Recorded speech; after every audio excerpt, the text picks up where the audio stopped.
So we're transitioning into Western art, and we're going to start off with the Romanticism. Now, it's a heightened interest in nature. It emphasized the individual's expression of emotion and imagination. So it departed from attitudes and forms of classicalism. The characteristics of romantic art is that we're going to see a lot of exotic, orient, far off places. We're going to see a blurring within the images and strong emotional aspect over rational. We're going to see humans in nature. Maybe a little bit irrational with a little bit of supernatural mixed in. So the Romantics greatly emphasized this importance of primal feelings of awe, importance of nature, and man on approaching the sublimeness of it. It was mainly because of the Industrial Revolution that's taking place, which has shifted life from this peaceful, serene countryside towards this chaotic cities, transforming man's natural order. Nature was not only appreciated for its beauty, but it was also revered for its ability to help the urban man find its true identity. And unlike the Age of Enlightenment, which focused on being rational and the intellect, the Romantics placed human emotions and feelings, instinct and intuition over everything else. So the artist was seen as a person who was able to mimic and the external world through his art, and so they likened him to the creator. Also, no romantic artist followed any kind of strict rules or regulations, so it's kind of difficult to define the characteristics of this movement with accuracy. Now, one of the artists that we're going to speak about, we saw in the neoclassical movement, and that's David. And this is his Napoleon crossing Saint Bernard. Now, he is the official painter to Napoleon, and here he's depicted, Napoleon is on his horse. The focal point is him, and he's kind of wrapped up in this pop of orangey red, and as he's pointing upwards to the horse as it rears. So what makes this a romantic painting when we know David to be this awesome neoclassical painter? Look at the lighting. Look at the scenery. It's so powerful, so dramatic, it pulls at your emotions. So that's what makes this a romantic painting. Moving on, we're going to look at another one of David's paintings. This is the Coronation of Napoleon.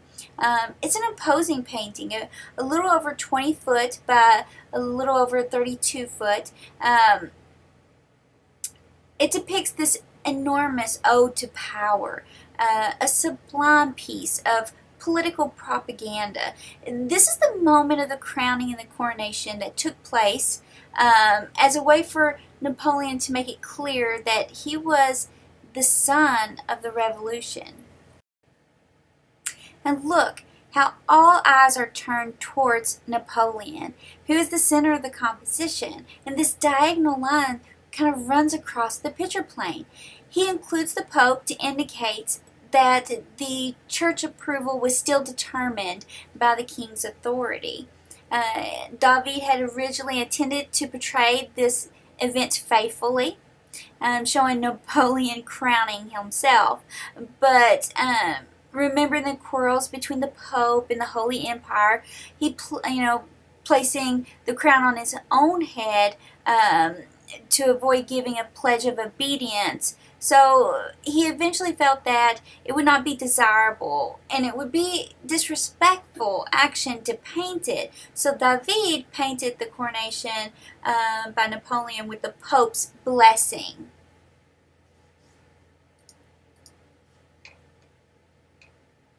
This is a beautiful piece by Canova. It's Psyche, revived by Cupid's kiss. meant to be seen in the round. A very beautiful piece, especially when it's lit by the lighting. It shows this mythical lovers at a moment of great emotion, which makes it a very romantic piece. Even though it holds neoclassical kind of aspects to it. It represents this god Cupid in the height of love and tenderness, immediately after waking the lifeless Psyche with his kiss. So Cupid's completely naked. Psyche's modestly draped. She raises his left hand with her own to place, this like, they're in a moment of almost a kiss.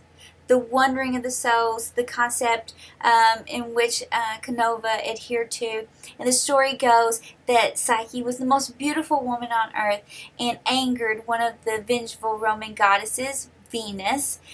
So Venus is jealous, angry over the competition for her beauty title. So she sets in motion a plan to destroy Psyche. So Cupid, Venus's son, was ordered to shoot her with an arrow so that she awakes to, a vile creature placed by her side by Venus, and that she will fall in love with it. But something happened when when Cupid enters the room. And shoots her with the arrow. Psyche actually wakens before Cupid can kind of get out of there, and he ends up scratching himself as well, and they both fall deeply in love with each other. So Cupid becomes Psyche's anonymous lover, which, when Venus finds out, angers her. So she curses Psyche that she will not ever meet a suitable husband, or any husband for that matter. And this upsets Cupid, vowing to not shoot any more arrows, which will cause any creatures to fall in love, mate, or marry. So this will, in fact, cause Venus's temple to fall to ruins. So after months of this, Venus gives in to Cupid's desire for Psyche. Cupid goes back to working on shooting his arrows, restoring everything as it should be, every creature mating and falling in love, and Earth is still young again. Though all this is happening, no one really desires Psyche as their wife. Her parents consult an oracle who tell them to leave her on the nearest mountains, and saying her beauty is so great, is not meant for the mortal man. The west winds come in, carry Psyche far off place where she is attended by these invisible servants until nightfall, where her promised lover comes in. Cupid visits her every night, but demands never to turn on any lamps. And Psyche is convinced by her spiteful sisters that she's married this serpent who would devour her, and their unborn child, he'll get their unborn child as well. And she starts to realize that she never turned on lamps. She doesn't really know if this is Cupid or not. So her evil sister tells her to conceal a knife underneath her pillow, and once he comes, turn the light on it and slay him with it. She does this. She lights the lamp, and when he comes, it is actually Cupid himself. So she begins to kiss him, and a drop of oil falls onto Cupid somehow, and it awakens him from being scratched by his arrow. So he flies away quickly, and he leaves poor Psyche, heart-stricken. She's a broken heart, and she tries to find him, even asking Venus for help, and Venus gets mad and wants to get rid of her once and for all. So she tricks Psyche by sending Venus to the underworld, giving her this box, saying, "Don't you ever open it. It has beauty within it, but don't open it, or you can't come back from the underworld." Psyche ends up. She just couldn't do that. She had to see what was inside. She ends up opening up the box, but when she does, lo and behold, it's not beauty that's in the box, but a deep sleep that engulfs her. And when Cupid hears about this, he flies to her, and he awakens her with a kiss. And it is this moment that we are viewing.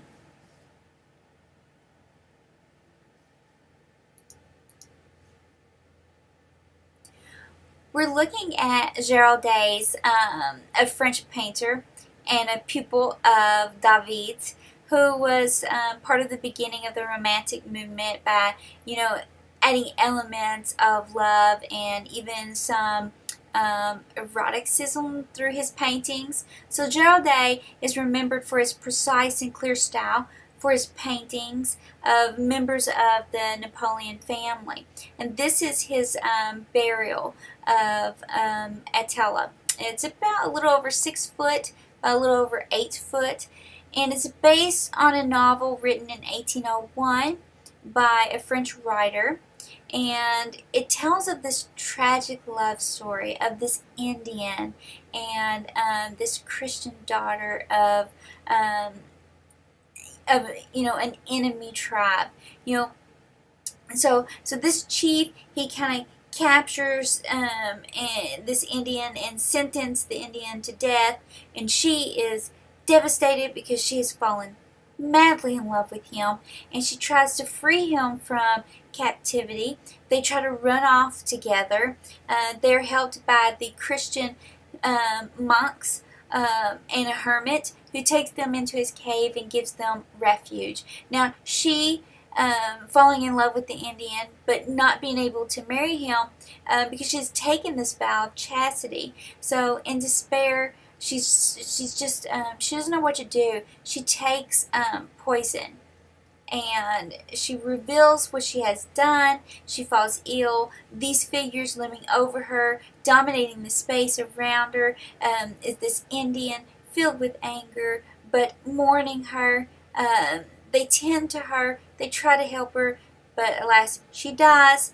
The background portrays a monumental Christ that enforces the idea of her spirit as is at peace, traveling up to the heavens. And the Indian, here he is, clinging to his lost love, mourning her, his hair disheveled. He wears this simple wrap, and he expresses this great loss. It's the emotion being the key point to this painting. Now we're looking at Ingres or Ingres, one of his greatest portraits, his legacy, the Grand Odalisque. It's about 35 inches by 64 inches. And he portrays this mistress in this relaxed pose. As we see it, we're seeing her from behind. Yeah, she's got distorted proportions, and she's here in this extravagant harem. But this isn't accurate. This isn't really what the harem would look like. And it is an imaginary Orient. The small head, the elongated limbs, a cool color scheme, all are influences that we're going to see in the mannerism that comes up. This is not classical at all. The setting is supposed to be exotic, and that's why he got away with painting this. Because when it was first exhibited, it was pretty much a no-no. So Ang was fascinated by the customs of the Near Eastern world and was particularly intrigued by this exotic sensuality of the Orient. It's erotic with this like peacock fan, the turban, the pearls, the porcelain skin. It's made acceptable even to an increasingly prudish French culture because of the subject's distance, like I told you about the far away off places. So that makes this acceptable.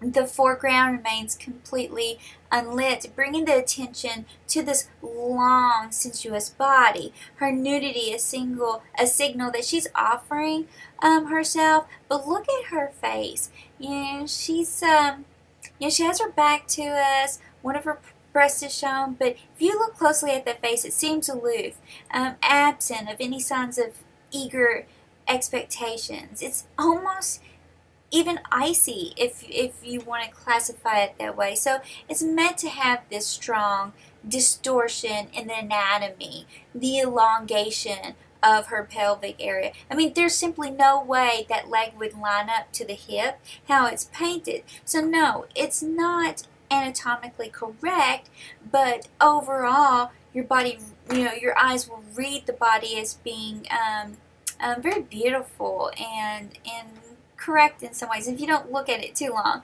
So critics, they didn't understand his style. They put him down for disregarding the anatomical reality, which set him apart from his teacher Deva. We're moving on to looking at this really strange painting. This is by Fuseli, a Swiss painter, draftsman, and writer on the art. Um, he favored the supernatural and on an ideal scale. His figures are full of life, earnest. He seems to have an intensity about his paintings. We don't really know that much about it. We know he painted more than 200 pictures. Um, this is the Nightmare. And doesn't it just read that way? This is 40 inches by 50 inches. Remember, this is painted about 1781 at the height of the American Revolutionary War. It portrays a dreaming woman with the content of a nightmare. And we see this sleeping woman. She's draped over the bed, her head hanging down, exposing her long neck. She is lifeless as this goblin sits upon her. And he is, in fact, giving her this nightmare. It is rendered with chiaroscuro effect to create strong contrasts between the light and the shade. The interior is fashionable, contains a small table on which rests a mirror and a book. The room is hung with red velvet curtains, which drapes behind the bed. And emerging from part of the curtain is this head of the horse with these bold, featureless eyes. And it's a nightmare, referencing to the mare, which is a horse. He was a strange man, and when it's exhibited, people just didn't know what to make of it. The clergy said it was obscene and it should not be shown to the public. We're looking at Waterhouse's The Soul of a Rose, 1908, 91 centimeters by 61 centimeters in oil. And um, it's the theme of lost love. We see the romance, and it just exudes sensual feelings with this very delicate look. She is longing for this kind of invisible love as she is positioned against the wall. Her delicate hand indicates the sensuality as she smells this rose. And many of Waterhouse's paintings are very telling of the place women had in society during this time. Victoria Britain was, for women, a place where for the first time they sought to be politically active. They were actually able to vote and had some political rights that they have previously been denied.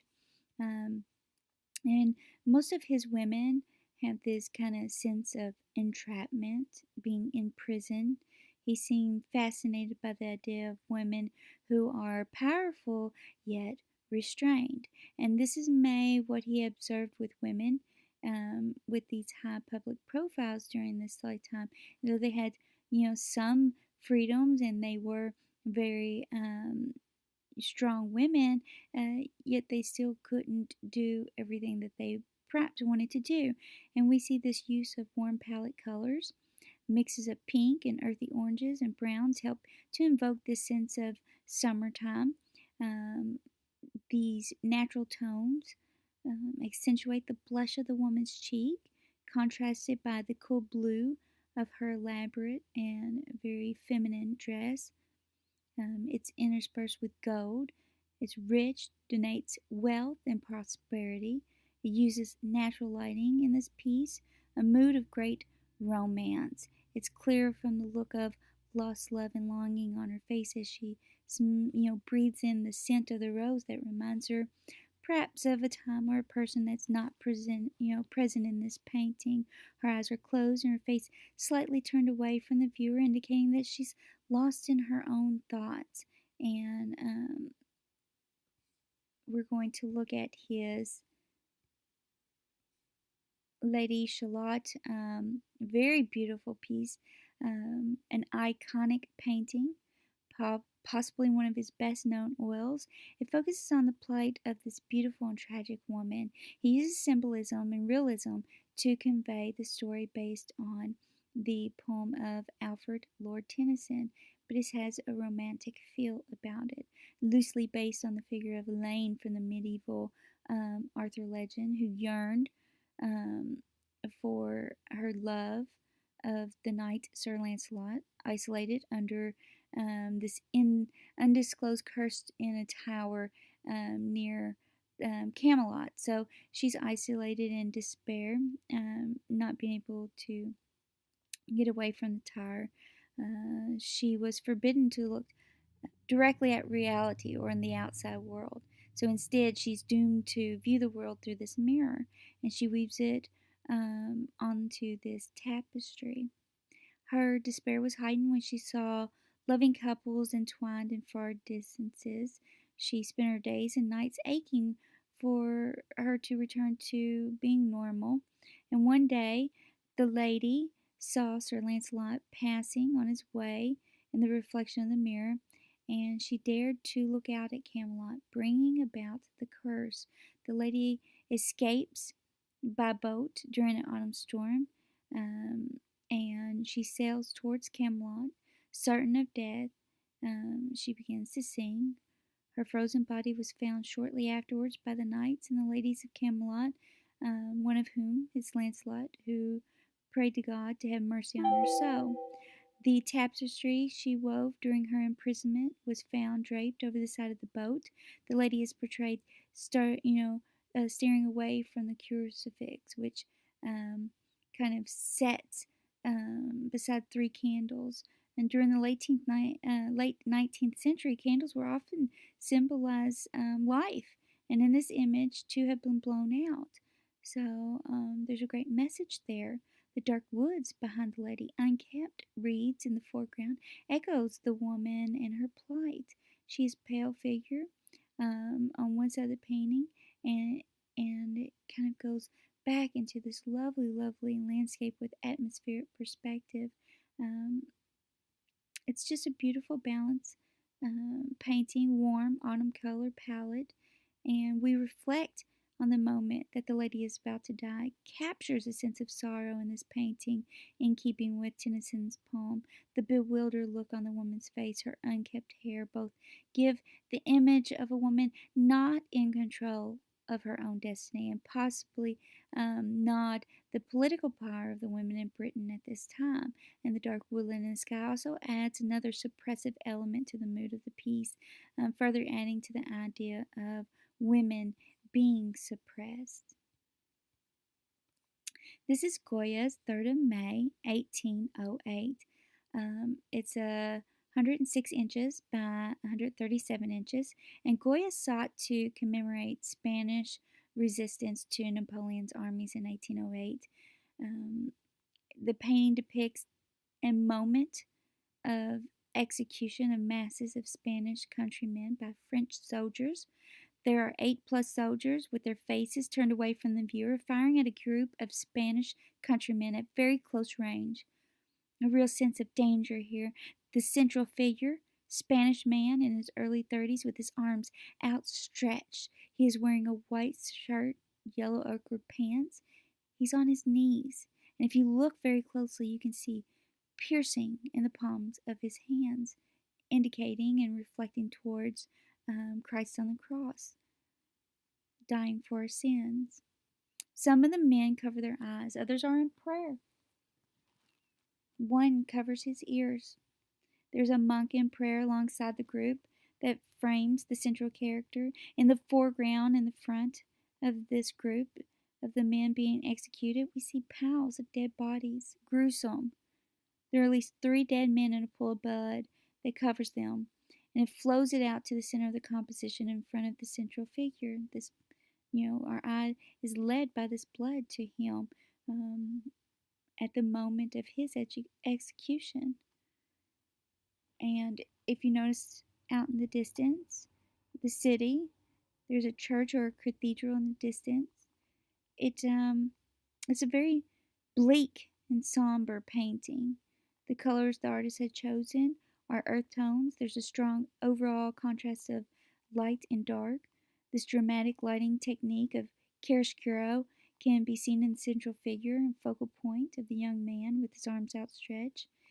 These implied lines of the gun kind of leads the viewer's eyes to the focal point of the man about to be executed, with these guys' outstretched arms forming this V line. The French soldiers are highly contoured. We do not know what they look like, and the viewer cannot relate to them. But look, we can see the faces of the Spanish countrymen. We see their fear, their pain, their defiance, and their just utter disbelief. So we can relate to them. By painting this, Goya fueled the fire, so to speak, and the Spanish people were very angry at Napoleon for sending his brother to attack them. So this painting kind of invokes spirit and helps them to fight back. We're looking at Goya's Saturn devouring one of his children, and we kind of went over this in class. This is 57 inches by 33 inches, an unsettling but magnificent work. It depicts the Greek myth of Saturn, god of time, or the Romans equate him with the Greek deity Cronus, who we saw the little documentary about. So, fearing he would be overthrown by his children, he ate each one upon their birth because they were immortal. We see this cannibal god on bended knees, engulfed in this darkness, the mad, haunted eyes, the black, bloodied mouth, the rendering of the fingers threaded with blood, the ravaged figure in their grasp. A work of such horrific power. It seems to have existed before it was even created, like some kind of deep-rooted, banished memory. It's an inescapable nightmare.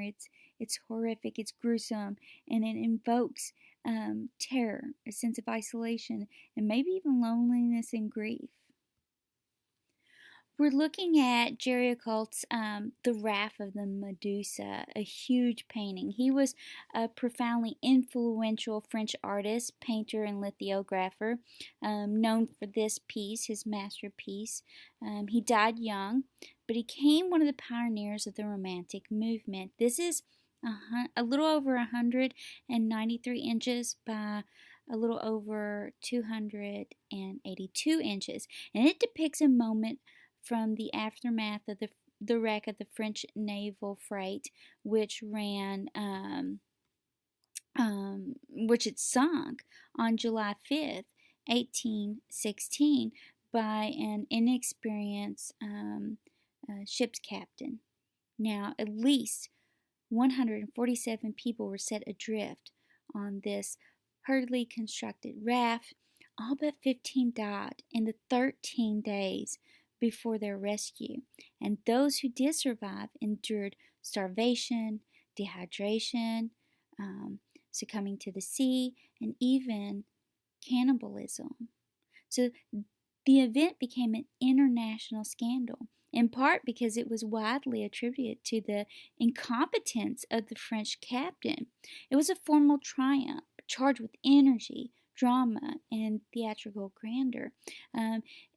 It's enormous in scale, and the piece occupies a canvas 6 feet by 24 feet in total, which has the effect of dwarfing the observer and adding an aspect of being heroic, larger than life presence to these characters. We are immediately aware of the moody darkness of the palette as the human forms emerge from an inky blackness into this golden light of the setting sun. The somber colors, the flesh tones, it kind of deprives the work of any vibrant color, and so the mood remains ominous overall. The raft of the survivors is surrounded on all sides by this swelling surge of the dangerous seas, and the brooding clouds that hang low over the horizon just kind of sets the mood. There's a feeling of movement and energy everywhere that you look.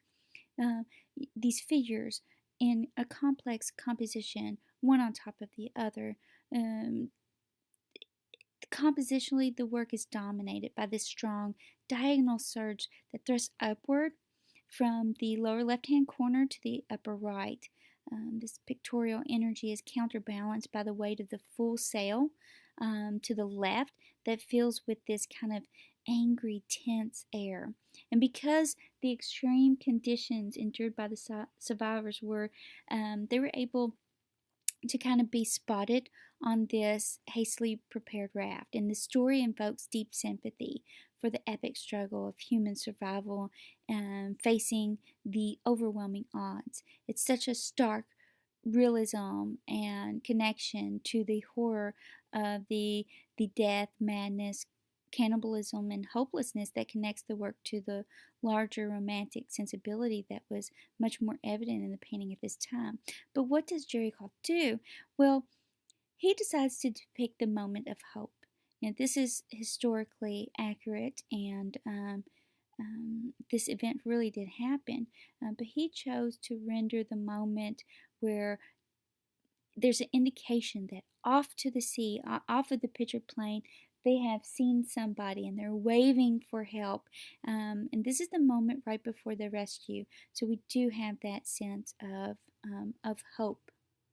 Now, this is his insane woman. He did a series on mentally insane people, and he liked to examine the mental states on the human face. So he believed that the face was more accurately revealing the character in madness or at the moment of death. So he would study inmates at hospitals and institutions, and we see this insane woman, her mouth tense, eyes red rimmed with suffering. It is one of several portraits that he made of the mentally ill, and it has a particular hypnotic power about it. You want to know what's going on here.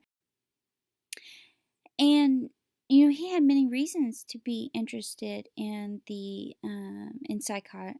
psychiatry. His grandfather and one of his uncles had died insane, so he was very interested in this. His experiences while painting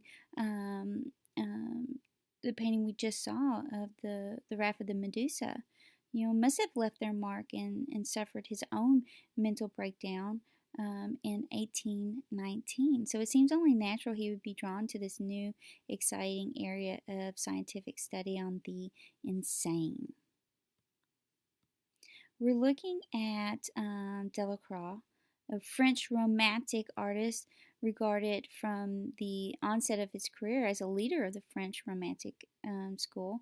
He used expressive brushstrokes, and his study for the optical effects of color profoundly shaped the work of the Impressionists, while his passion for the exotic inspired the artists of the Symbolist movement.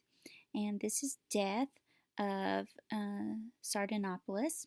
It's 145 inches by 195 inches, and it's based on a play of The Last King of Assyria by Lord Byron. Now, the painting uses rich, vivid, warm colors and broad brushstrokes. The painting with a hero that's really not a hero, but the height of the romantic painting being depicted here. So what happens is, this king, he's about to die because he's losing the battle, and so he orders not only himself killed, but to destroy everything that he has, including his women. So he's watching his items being destroyed, his women murdered, because if he can't have them, nobody else is going to. There's lots of curds found within the head and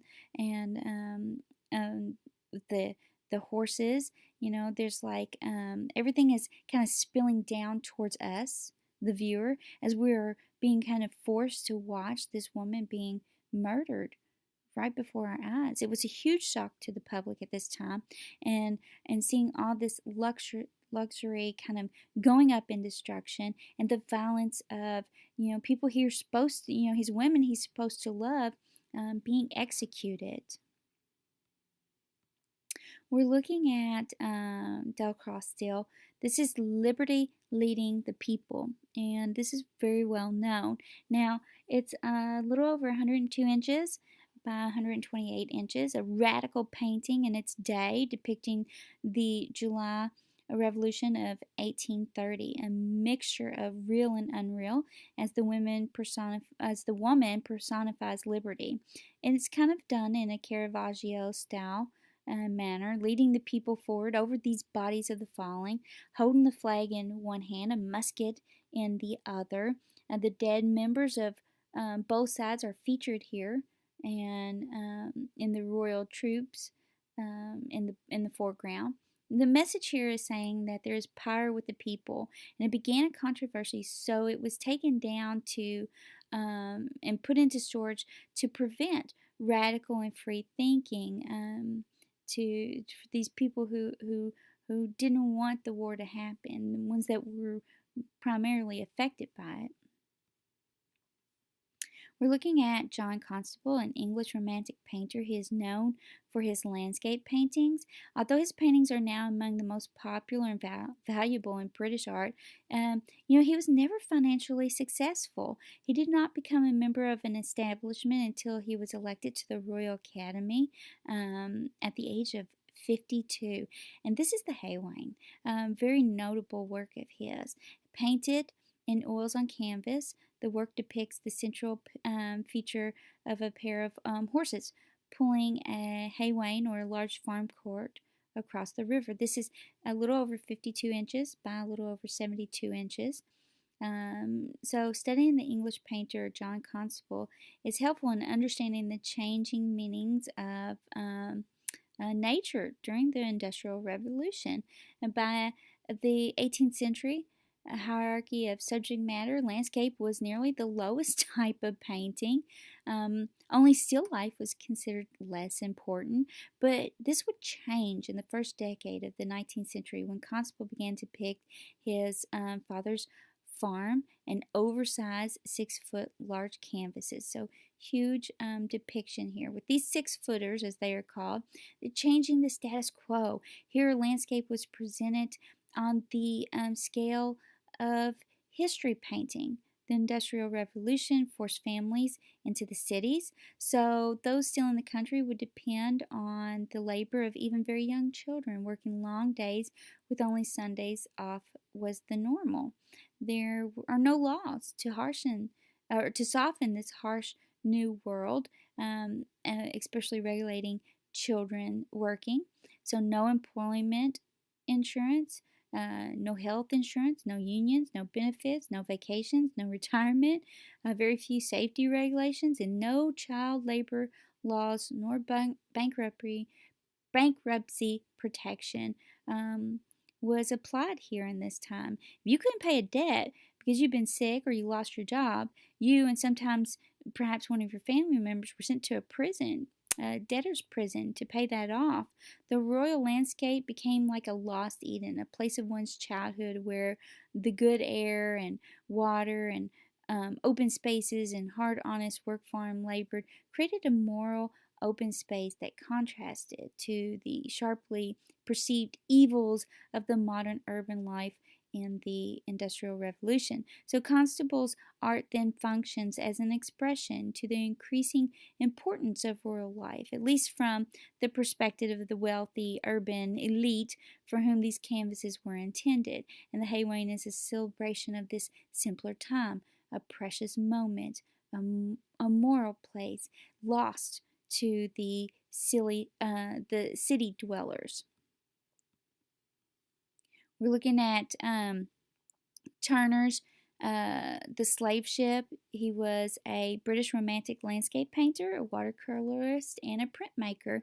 Turner was considered a controversial figure in his day, but is now regarded as an artist who elevates landscape painting. He's commonly known as the patron of light, and his work is regarded as a romantic preface to Impressionism, even abstract painting.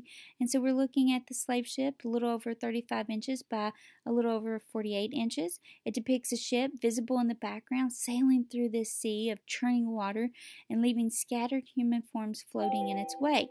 Now, the first impression of this painting is that, this enormous deep red sunset over a stormy sea, perhaps indicating that of an approaching typhoon. But closer inspection, you can see the ship sailing off to the distance. The masts of the ships are red, matching the blood red color of the sky and the sickly copper color of the water, which serves to blur the lines between various objects in the painting. So when you're first looking at this, it might have appeared to be very harmonious with the yellows and the oranges and the reds painting. It's only on closer inspection that one can see that the number of bodies floating in the water, their dark skin, their chained hands and feet, indicating they are slaves that were either thrown overboard from the ship or due to a storm was kind of shipwrecked.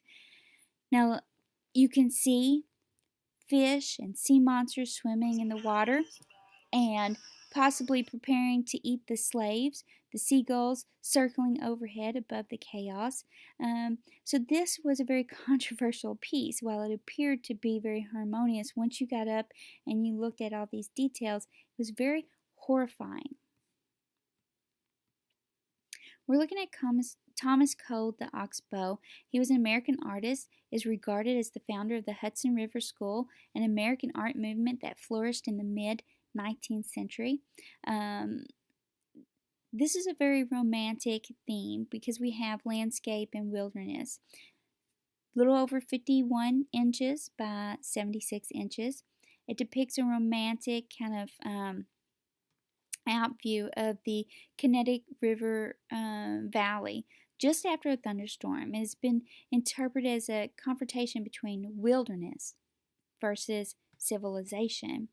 The painting moves from a dark wilderness with this shattered tree trunk on this rugged cliffs in the foreground covered with violent rain clouds on the left to this light-filled and peaceful cultivative landscape on the right, which borders the tranquility of the bending Connecticut River.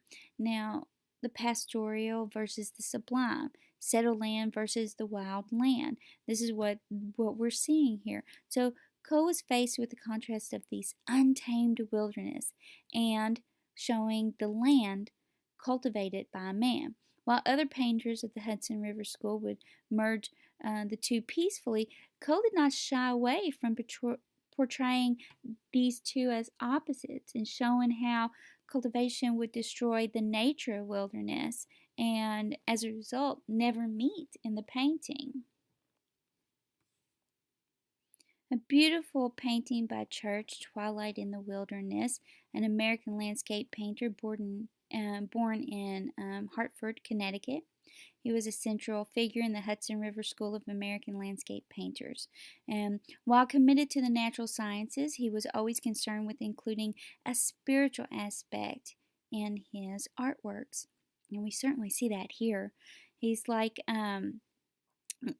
this extraordinary detail. We see this luminous of his paintings, this very romantic moment of landscape, about 40 inches by 64 inches. It's a great space created with these vibrant colors, and it acknowledged his mastery over field of death. So this dark contrast pushing towards oppression, very beautifully done. So it's undisturbed wilderness, leading to the idea of uncertainty. So people at that time looked at this painting with social concerns rather than the modern day perspective of it being a sublime landscape scene. So at this time, he brings up social issues that was in the forefront of the minds of the society at this time. So the settlers along the East Coast were less concerned with preservation of the West and more concerned with the expansion of urban life and also the issues of slavery. So he kind of um, incorporates a moment that's lost on the people.